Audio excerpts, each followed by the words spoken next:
This week's About Your Retirement, Jim joins me with some advice for families with senior parents.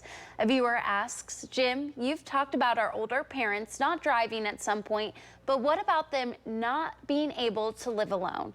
I feel our dad is past living alone, but how do I convince my out-of-state brother that his declining health, it's not good for him to be alone? That's right.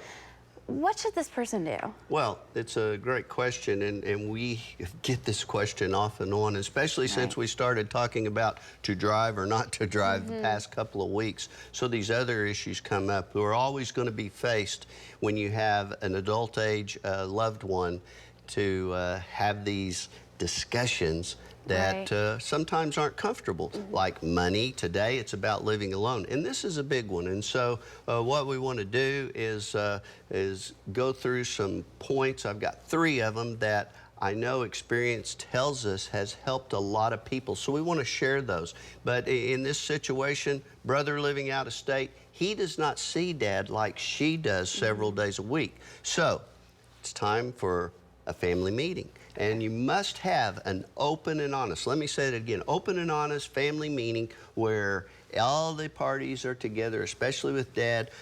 Sister, daughter needs to prepare an agenda, if you will, have some points about her concerns and what it is she needs to do a little research, and she needs to share those points before the meeting with her brother so that he'll be a little bit prepared, because he's probably in denial, and that's a common thing. So the next thing that you want to be able to do is to discuss all the issues, you know, dad's current health, future health. I think it's very important to get the opinion of dad's physician and what he thinks about his health and who he thinks can best care for them. Because you've got basically 3 options. Do you have somebody that can come in the home and give him the help he needs a significant amount of time each day?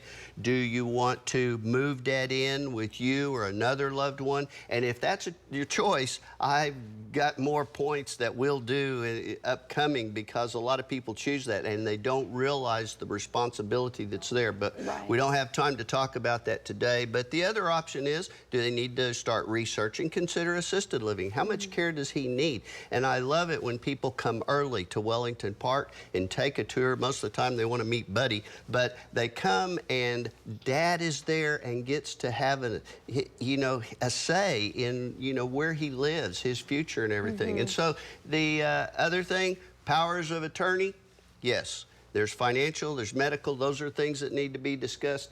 And then give everyone an opportunity to share their feelings, especially dad. Listen to him, present this in a respectful, gentle, especially loving manner. Yeah.